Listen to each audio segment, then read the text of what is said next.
মরশুমের প্রথম ম্যাচে পাওয়ার প্লেতে ভরসা দিতে পারেননি কেকেআরের দুই ওপেনার। ফিল সল্ট একদিকে থাকলেও নারিন আউট হয়েছিলেন সেদিন।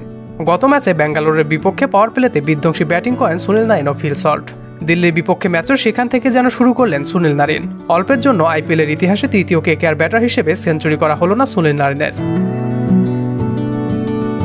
আইপিএলের প্রথম সংস্করণের উদ্বোধনী ম্যাচে সেঞ্চুরি করেছিলেন কলকাতা নাইট রাইডার্সের ওপেনার ব্রেন্ডন ম্যাককালাম। দীর্ঘ অপেক্ষার পর অবশেষে আরও এক সেঞ্চুরিয়ান পায় কেকেআর। গত মৌসুমে সেঞ্চুরি করেছিলেন ভেঙ্কটেশ আয়ার। তবে দিল্লির বিপক্ষে সুনীল নারিন আজ যেভাবে ব্যাট করছিলেন পরিস্থিতি সেদিকে এগোচ্ছিল। শুরুটা সতর্কভাবে হলো, দ্রুতই নারিন ঝড়ে আছড়ে পড়ে স্টেডিয়াম। 21 বলে হাফ সেঞ্চুরি পূর্ণ করেন সুনীল নারিন। নারিনের মতো ব্যাটারে ক্যাচ ফেললে কি হতে পারে টের পেল দিল্লি ক্যাপিটালস।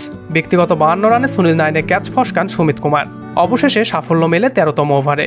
39 বলে 85 রানের বিধ্বংসী এক ইনিংস খেলেন সুনীল নারিন। এই ইনিংসে সুনীল নারিন হাঁকান 7টি করে 4 ও ছক্কা। আইপিএল ক্যারিয়ারে এটি সুনীল নারিনের সর্বাধিক স্কোর। নারিনের ব্যাটিং এবং ক্যাচ ফেলায় চিন্তার ভাঁজ পড়েছিল দিল্লি ক্যাম্পে। কেকেআরের এমন বিধ্বংসী ইনিংস দেখে চিন্তার ভাঁজ দেখা যায় ডিরেক্টর সৌরভ গাঙ্গুলির কপালে।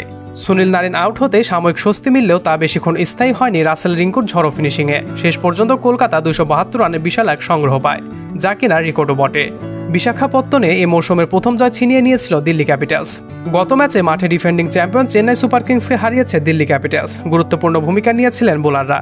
কিন্তু পরিস্থিতি এত দ্রুত বদলে যাবে তা হয়তো প্রত্যাশাও করতে পারেননি ঋষভ পন্থ। তার দলের ফিল্ডিংও এর জন্য দায়ী।